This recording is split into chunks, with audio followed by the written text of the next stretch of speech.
Saya sangat menyesalkan terjadinya peristiwa pelanggaran hak asasi manusia yang berat, peristiwa Rumah Gudong dan Pos Satis di Aceh 1989. Saudara-saudara sekalian, kejamnya pembunuhan terhadap rakyat Aceh, tetapi di sisi yang lain banyak prajurit TNI yang menjadi petinggi-petinggi karena banyaknya membunuh rakyat Aceh. Saudara-saudara sekalian, itulah tragisnya kami Aceh. Hasil Aceh dirampas, orangnya dibunuh, penduduknya dibunuh. Maka sampai sekarang rakyat Aceh tidak akan pernah takut.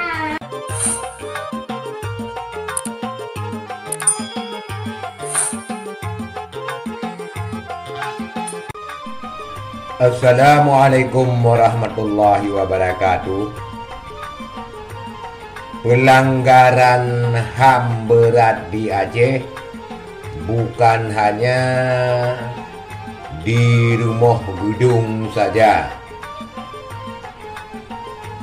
dan Simpang KKA, Kapuk, dan penghilangan nyawa orang secara paksa pada tahun 1990-1998. Sungguh sangat dahsyat di Aceh, sungguh sangat mengerikan. Ribuan nyawa yang tak bersalah, yang tidak ada perlawanan senjata waktu itu, seperti kejadian di PTP Nusantara, SP Perut Simpang Keramat. Cukup banyak rakyat Aceh yang dibunuh di jurang-jurang SP4. Juga tragedi Arakuno. Cukup banyak masyarakat Aceh yang terbunuh dan dilempar ke dalam sungai. Di Cot Girik, Aceh Utara, Luk Sukun menyisakan kampung-kampung janda orang dibantai pada era 90-98. Juga di Kecamatan Kuta Makmur, Desa Alua Ramai, yang menyisakan waktu itu orang lelaki hanya paling 10 atau 12 orang saja. Yang lain semua diambil malamnya dan tidak kembali sampai sekarang. Pembunuhan di Aceh pada era operasi Jaring Merah, operasi militer, sungguh-sungguh dilakukan kepada rakyat sipil tanpa perlawanan. Dan hidup pada waktu itu adalah hidup yang sangat mengerikan, di antara perjuangan hidup atau mati.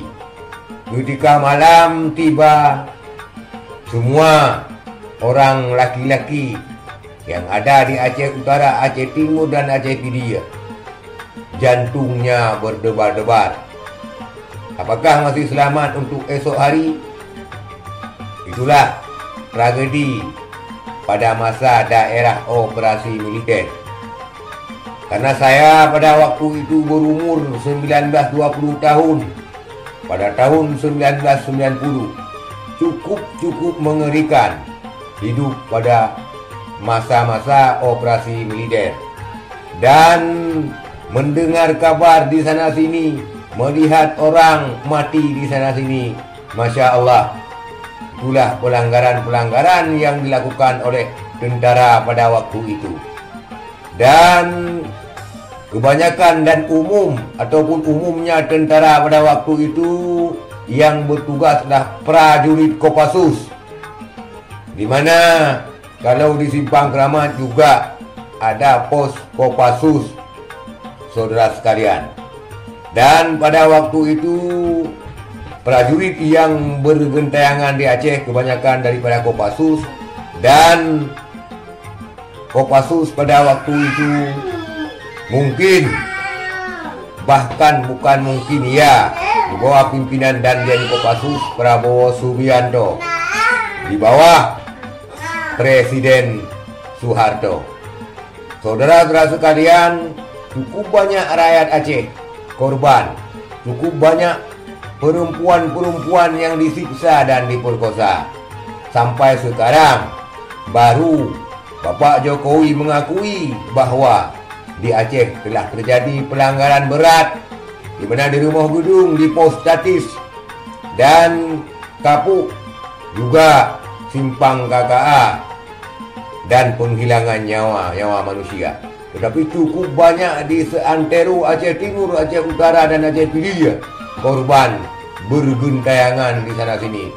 Bahkan proyek vital waktu itu seperti proyek setan, artinya seperti Exxon Mobil dilanding menjadi ladang pembantaian orang Aceh.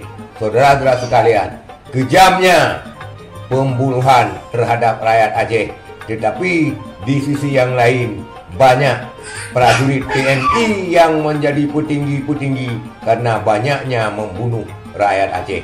Saudara-saudara sekalian, itulah tragisnya kami Aceh. Hasil Aceh dirampas, orangnya dibunuh, penduduknya dibunuh. Maka sampai sekarang rakyat Aceh tidak akan pernah takut dengan perang, karena rakyat Aceh sudah terbiasa dengan perang dan dendam yang membara di hatinya. Apabila Bapak Jokowi ingin menuntaskan kasus ini, maka harus secara sungguh-sungguh menghukum institusi-institusi yang bersalah sebagai pelajaran di kemudian hari agar ini tidak terulang lagi. Sekian, terima kasih. Assalamualaikum warahmatullahi wabarakatuh.